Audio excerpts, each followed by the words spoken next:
Kidney stones. ఇప్పుడు ఈ సమస్య చాలామందికి ఎదురవుతోంది. చిన్న పెద్ద తేడా లేకుండా చాలామందిలో కిడ్నీ స్టోన్స్ ఏర్పడుతున్నాయి. అయితే అనేక మంది కిడ్నీ స్టోన్స్ అనగానే హైరానా పడిపోయి ఆపరేషన్ వైపు మొగ్గు చూపుతున్నారు. కానీ నిజానికి 5 mm కన్నా తక్కువ సైజులో రాళ్ళు ఉంటే వాటిని సులభంగా కరిగించుకోవచ్చు. అందుకు పలు టిప్స్ పాటించాల్సి ఉంటుంది. అవేమిటో ఇప్పుడు తెలుసుకుందాం. 1 టేబుల్ స్పూన్ మెంతులను నీటిలో రాత్రంతా నానబెట్టి పరగడుపునే ఆ నీటిని తాగాలి. దీనివల్ల కిడ్నీలో రాళ్ళు కరగడమే కాదు, శరీరంలో పేరుకుపోయే విష పదార్థాలు కూడా తొలగిపోతాయి.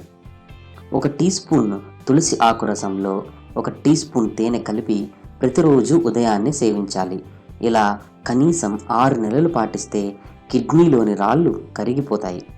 వేపాకులు కాల్చి బూడిద చేసి 1 రోజు నిల్వ ఉంచి అనంతరం ఆ మిశ్రమాన్ని 1.5 గ్రాము చొప్పున నీటిలో కలిపి ఉదయం సాయంత్రం 2 పూటలా తాగితే రాళ్ళు కరిగిపోతాయి.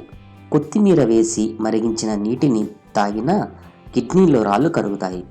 పొద్దుతిరుగుడు చెట్లు వేర్లు తెచ్చి వాటిని నీడలో ఎండబెట్టి పొడి చేసి దాన్ని 1 టీ స్పూన్ మోతాదులో తీసుకొని లీటరు మజ్జిగలో కలిపి తాగాలి. అరకిలో పెసరపప్పును లీటరు మంచినీటిలో కలిపి కాచి తర్వాత పైన తేరిన కట్టును తాగితే రాళ్ళు పడిపోతాయి. సీమ గోరింట విత్తనాలు 1 నుంచి 2 గ్రాముల మోతాదులో తీసుకొని ప్రతిరోజు ఉదయం మంచినీటితో కలిపి సేవిస్తే రాళ్ళు కరిగిపోతాయి.